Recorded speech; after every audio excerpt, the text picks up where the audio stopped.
사사기의 말씀을 알아보도록 하겠습니다. 오늘 말씀은 4장의 말씀을 전체적으로 함께 알아보기를 소망하는데요.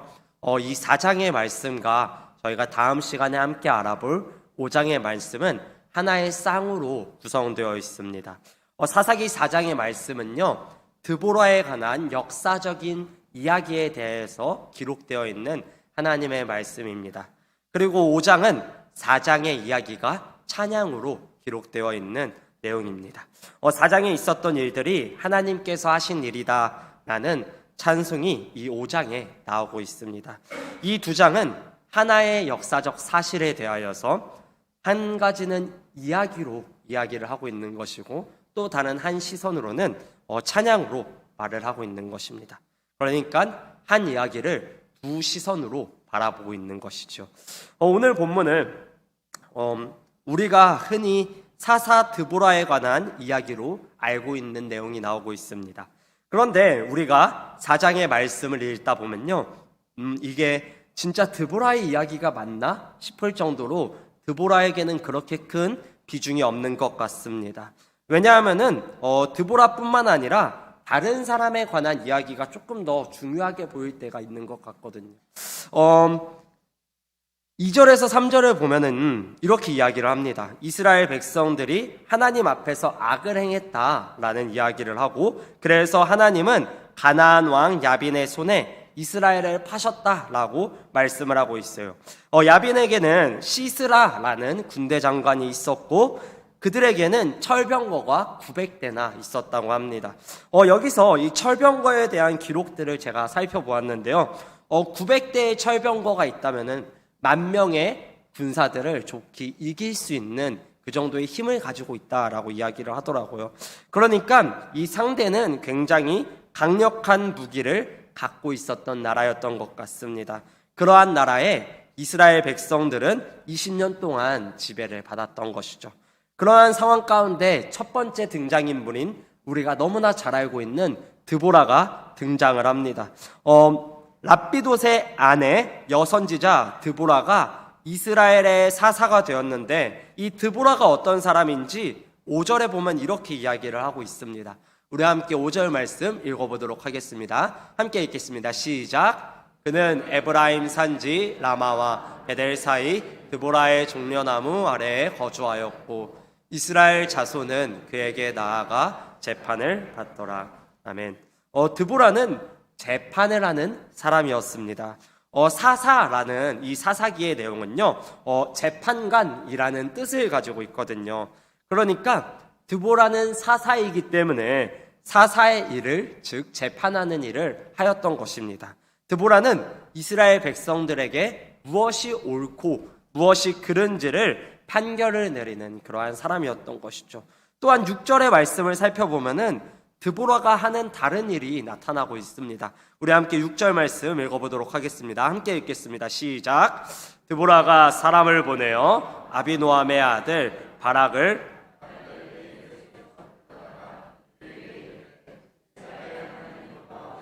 이같이 명령하지 아니하셨느냐. 너는 납달리 자손과 스불론 자손 10,000명을 거느리고 다볼 산으로 가라. 아멘. 네, 본문에서 드보라는 바락에게 하나님의 말씀이 무엇인지에 대해서 가르쳐주고 있습니다. 이러한 것들을 보아서 우리가 확인할 수 있는 것은 드보라는 이스라엘 백성들에게 하나님의 명령을 설명해주고 하나님의 말씀을 가르치는 그러한 사람이었던 것이죠. 그러한 드보라가 이스라엘 자손을 구원하기 위해서 바락을 부릅니다. 7절에서 8절 말씀인데요, 제가 읽어드리도록 하겠습니다. 내가 야빈의 군대 장관 시스라와 그의 병거들과 그의 무리를 기손강으로 이끌어 내게 이르게 하고 그를 내 손에 넘겨주리라 하셨느니라. 바락이 그에게 이르되 만일 당신이 나와 함께 가면 내가 가려니와 만일 당신이 나와 함께 가지 아니하면 나도 가지 아니하겠노라 하니. 아멘. 자, 보세요. 전체적인 문맥은 이렇습니다. 한 여선지자인 동시에 사사인 사람이 있습니다. 드보라죠. 그녀는 하나님의 말씀을 가르치기도 하고 하나님의 말씀으로 사람들을 재판하기도 하는 사사였습니다. 그리고 아마 추측하건대 그녀는 매우 하나님의 말씀을 잘 아는 그러한 사사인 것 같아요. 그러니까 사람들에게 무엇이 하나님의 뜻인지 무엇이 하나님의 뜻이 아닌지에 대해서 판결해 줄 수 있었던 것이죠. 우리가 이러한 말씀을 통한 정보들을 통해서 확인할 수 있는 게 무엇이냐면요, 드보라는 사사기에 나오는 다른 사사들과는 조금 다른 그러한 사사라는 것입니다. 힘과 군사적인 재능으로 다른 사람들을 이끄는 사사가 아니라 지혜와 인격으로 다른 사람들을 이끄는 사사였다는 것이죠. 그녀는 장군이라기보다는 경건한 리더였던 것 같습니다. 그런데 자세히 보면 좀 이상한 부분들이 있습니다. 재밌는 게 다른 사사들을 살펴보면은 하나님이 사사를 세웠다라는 표현이 나오거든요. 사사기 3장 9절에 보면은 하나님이 온니엘을 사사로 세우시는 내용이 나오는데 함께 읽어보도록 하겠습니다. 자, 함께 읽겠습니다. 시작. 이스라엘 자손이 여호와께 부르짖음에 여호와께서 이스라엘 자손을 위하여 한 구원자를 세워 그들을 구원하게 하시니 그는 곧 갈렙의 아우 그나스의 아들 온니엘이라. 아멘. 보세요. 이런 식으로 하나님이 세웠다라는 표현이 다른 사사들에게는 다 나오고 있는데요. 그런데 드보라의 경우에는 이 표현이 나오지 않습니다.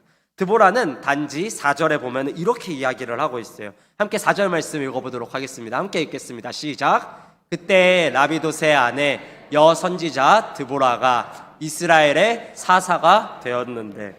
아멘.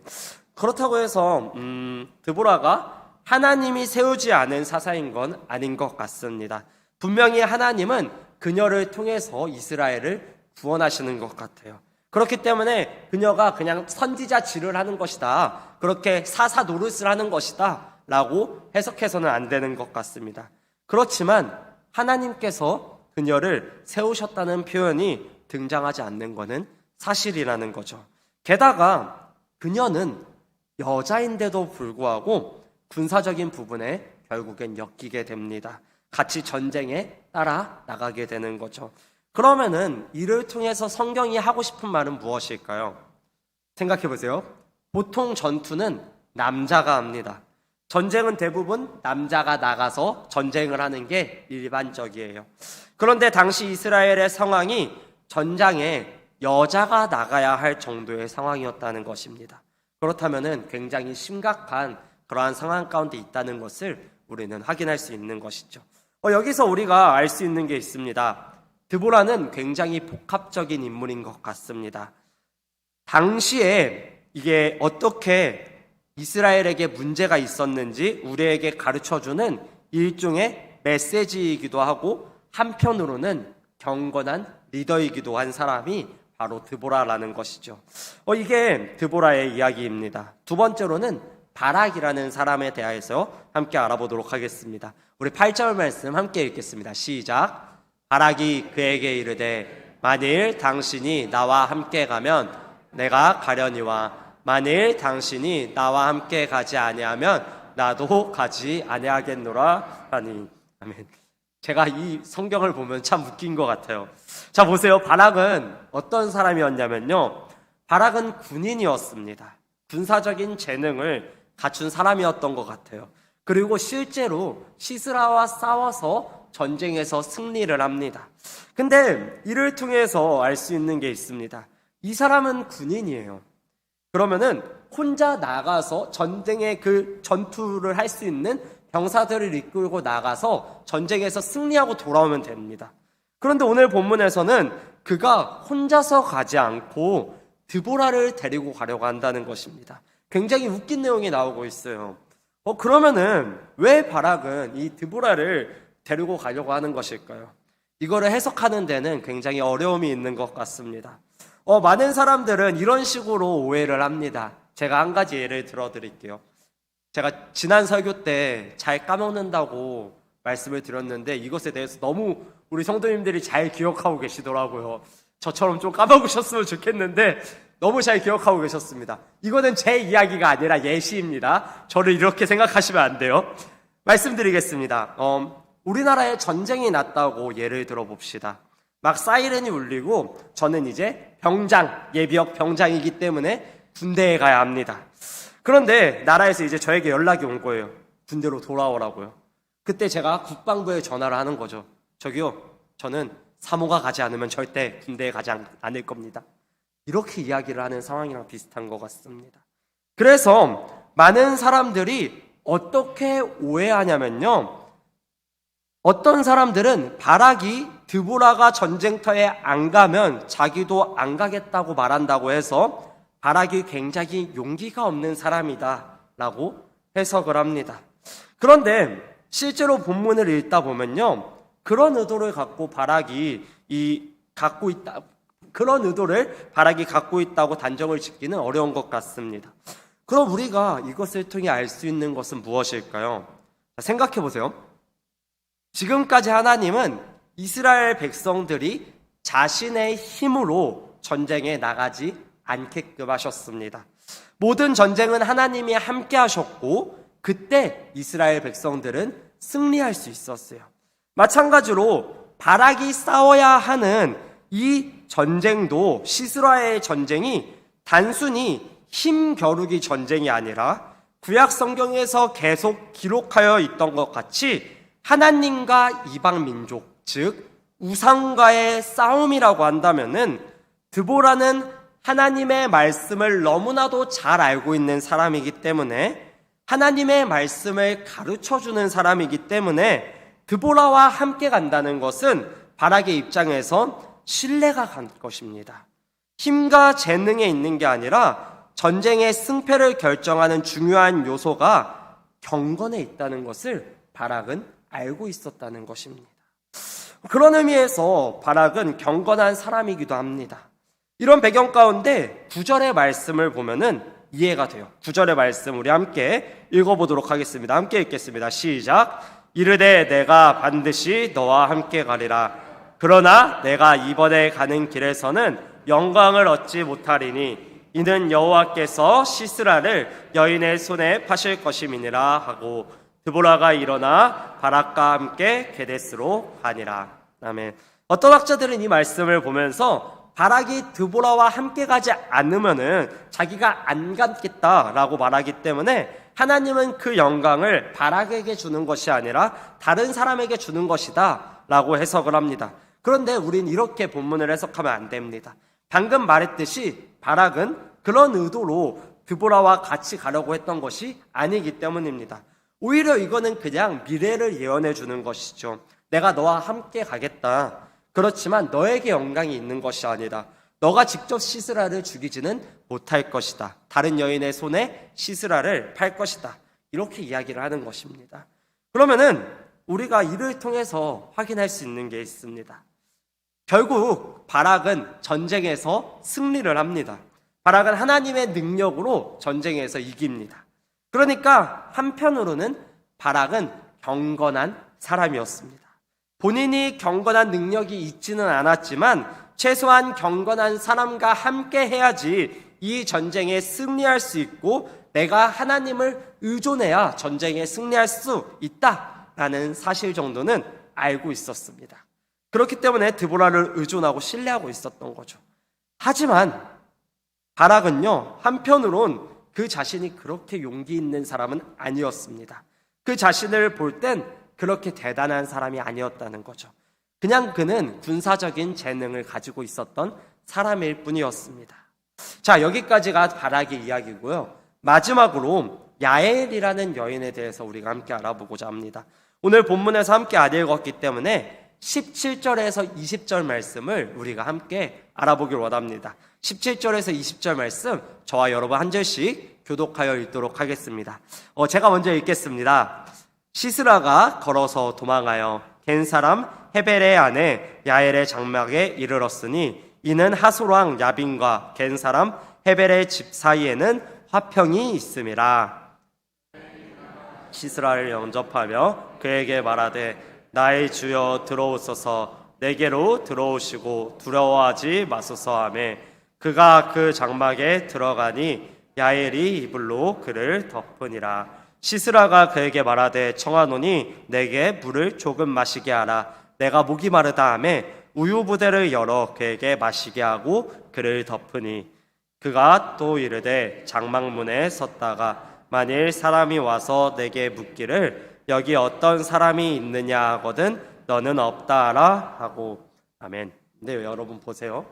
이 시스라는 좀 멍청한 사람인 것 같습니다. 남의 집에 가서 남의 집에 들어가는 것도 뭔가 눈치가 보일 것 같은데 들어가서 하는 겁니다. 거기 물 좀 갖고 와봐라 라고, 내가 목이 마르다 라고 이야기를 하는 거죠. 여기까지는 그럴 수 있는 것 같습니다. 그런데 그 다음에 말이 조금 이상한 것 같아요. 만약 사람이 와가지고 물어보면은 여기 아무도 없다라고 말해라 라고 말을 하는 것이죠. 이게 무슨 말이냐면요, 나는 위험한 사람입니다, 나는 지금 쫓기고 있는 사람입니다 라는 것을 대놓고 말해주고 있는 거예요. 예를 들면 이런 거예요. 어떤 사람이 범죄를 저지르고 도망을 치는 겁니다. 그러고 나가지고 어느 한 집에 들어가서 저 좀 숨겨주세요, 제가 지금 이걸 훔쳐서 도망치고 있는데 제가 빨리 도망쳐야 되니까 저 좀 숨겨주세요 라고 말하는 것과 같은 것 같습니다. 굉장히 멍청한 사람인 것 같아요.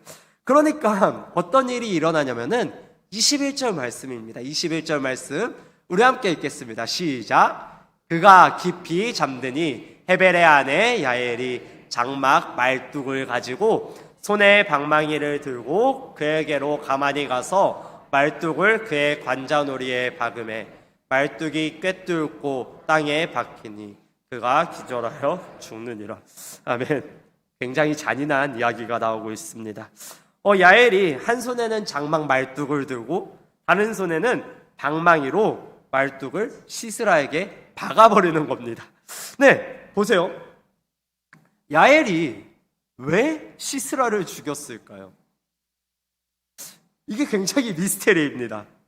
자기가 위험할까봐 시스라를 죽였을까요? 혹은 이스라엘을 위해서 죽인 걸까요? 아니면은 야엘이 하나님을 알기 때문에 하나님의 영광을 위해서 이 시스라를 죽인 걸까요? 우리는 성경을 통해서 야엘이 왜 시스라를 죽였는지 그 이유를 발견하는 게 상당히 어렵습니다. 다만 우리가 성경을 통해서 확인할 수 있는 것은 야엘은 용기 있는 여성이었다는 거예요. 그리고 하나님은 야엘의 손을 통하여서 이스라엘 백성들을 시스라로부터 구원하셨다는 거죠. 하지만 분명히 야엘의 행동은 굉장히 비겁합니다. 손님을 접대하는 게 굉장히 중요한 이 중동 문화에서 손님을 접대하는 척하면서 그 사람을 죽여버리기까지 하니까 굉장히 비겁한 사람인 것 같습니다. 그리고 그때 바락은 도착을 하는 것입니다. 22절에서 24절의 말씀을 보면은 그때 바락이 와서 이제 시스라가 죽었구나 하면서 이 이스라엘의 역사가 어떻게 이루어지는지에 대해서 말씀을 하고 있는 것을 우리는 확인할 수 있습니다. 자, 여기까지가 오늘 4장 내용의 전체적인 스토리입니다. 자, 그러면은 이 본문의 내용을 통하여서 우리가 알 수 있는 게 무엇일까요? 하나님이 말씀하시고자 하는 게 무엇일까요? 우리가 본문을 통해 알 수 있는 게 하나 있는데요. 무엇이냐면요, 오늘 본문에서는 그 누구 한 명도 괜찮은 사람이 없다는 것입니다. 드보라를 보세요. 드보라는 훌륭한 사람이었습니다. 성경도 많이 알고 있는 사람이었던 것 같고 하나님의 뜻을 누구보다 잘 아는 사람이었습니다. 그런데 그 사람이 완벽한 사람이었나요? 아니요. 그녀가 이스라엘을 저 시스라의 손에서 구원하기 위해서는 바락이 필요했습니다. 그리고 아까 말씀드렸듯이 다른 사사들처럼 하나님이 세우셨다라는 표현도 없어요. 그녀는 완전하지 않은 사람이었습니다. 그럼 바락은 어떤가요? 바락은 훌륭한 사람인가요? 네, 맞아요. 그럭저럭 훌륭한 사람입니다. 전쟁을 잘하는 사람이었고 하나님을 경외하는 사람이었습니다.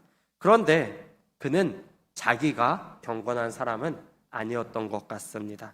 더 경건한 사람이었으면 좋았을 것 같아요. 그러면 야엘은 어떻습니까? 야엘은 경건해 보이는 것 같진 않습니다. 오히려 하나님의 율법을 어긴 사람이에요. 그런데 전쟁은 그녀의 손을 통해서 끝이 납니다. 본문에 나오는 3명은 모두가 뭔가 괜찮아 보이는 사람이지만 뭔가 부족한 사람들이었습니다. 그럼 우리는 이 셋을 통하여서 무엇을 알 수 있을까요? 대부분의 인물 설교를 하면은요, 많은 사람들이 이런 식으로 결론을 내립니다. 우리는 드보라를 닮아야 합니다. 바락처럼 용기 있는 사람, 하나님을 신뢰하는 사람이 되어야 합니다. 야엘처럼 용기 있는 사람이 되어야 합니다. 이런 식으로 인물 설교를 하는데 오늘 본문은 그렇게 하기에는 아쉬운 점이 많은 것 같습니다. 그러면은 성경은 도대체 왜 이 이야기를 우리에게 써놓고 있는 것일까요? 이 이야기를 통해 우리가 확인할 수 있는 게 무엇이냐면요, 이 셋은 우리와 비슷한 사람이라는 것입니다. 사랑하는 성도 여러분, 여러분은 혹시 경건하십니까? 네, 경건합니다라고 말씀하실 수 있어요. 수요 예배에 나와서 예배를 드린다는 것 자체가 굉장히 경건하지 않으면 안 되는 것 같습니다. 거기다가 오늘 새벽 예배에도 나오셔서 예배 드리신 분도 계시고, 또 오늘 수요 예배에 함께 참여하셔서 이렇게 전도도 하신, 수요 전도에 함께 참여하셔서 전도하신 분들도 계십니다. 경건하다고 충분히 말씀하실 수 있는 분들인 것 같습니다. 좋아요. 그러면은 경건하다고 합시다. 그러면은 여러분은 완벽한 사람인가요? 아닙니다. 우리는 너무나도 죄인이죠. 저와 여러분들은 드보라이기도 하고 바락이기도 하고 야엘이기도 합니다. 하나님은 오늘 본문에 등장하는 3명 중 누구도 구원자다라고 말씀하고 있지 않습니다. 이 3명은 다 뭔가 아쉬운 점이 있던 사람들이죠. 그리고 하나님께서 사용하시는 사람들은 이렇게 뭔가 문제가 있는 사람들을 사용하신다는 것입니다. 그리고 5장에서 드보라와 바락은 이렇게 말을 합니다. 하나님이 나를 사용하셔서, 부족한 나를 사용하셔서 구원하셨고 하나님이 일하셨다고요. 그들은 하나님께 사용되었습니다. 그들의 능력으로 말미암아 사용된 게 아니라 그럼에도 불구하고 그들은 사용되어진 것이죠. 오늘 본문의 메시지는 바로 이것입니다. 하나님은 저와 여러분들처럼 한편으로는 하나님을 너무나도 갈망하지만 한편으로는 너무나도 뭔가 문제가 있는 것 같은 너무나도 죄인인 우리를 사용하신다는 것입니다. 그리고 우리가 삶에서 보여주는 작은 용기들을 긍휼히 여기시고 그것들을 사용해서 그분의 승리를 이루어 가시는 분이라는 것입니다. 사랑하는 성도 여러분, 이 모든 거는 우리의 잘남 때문에 이루어진 게 아닙니다. 이스라엘이 저 시스라로부터 구원을 얻을 수 있었던 거는 드보라가 대단해서 이루어진 게 아니고요, 바락이 싸움을 잘해서 이루어진 게 아니고요, 야엘이 대단해서 이루어진 게 아닙니다. 하나님이 하신 것이죠. 하나님이 구원자이시고 하나님의 뜻대로 행해진 것입니다. 그렇기 때문에 이 모든 영광을 하나님께 올려드려야 하는 것이죠.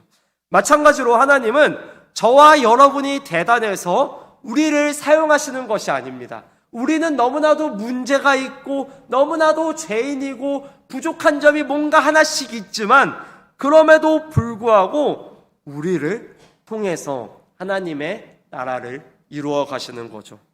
왜요? 드보라와 바락처럼 하나님을 찬양하게 하시기 위해서요. 하나님께 모든 영광을 돌리시게 하기 위하여서 우리를 사용하시는 것입니다. 사랑하는 성도 여러분, 정말로 우리가 드보라와 바락, 야엘처럼 하나님께 쓰임받는 저와 여러분들이 되시기를 소망합니다. 정말로 남은 한 주도 이러한 삶을 살아가는 저와 여러분이 되시기를 소망합니다. 부족한 우리를 그럼에도 불구하고 사용하시는 하나님을 찬양하며 하나님께 영광을 돌리는 예안교회 모든 성도님들이 되시기를 간절히 소망합니다.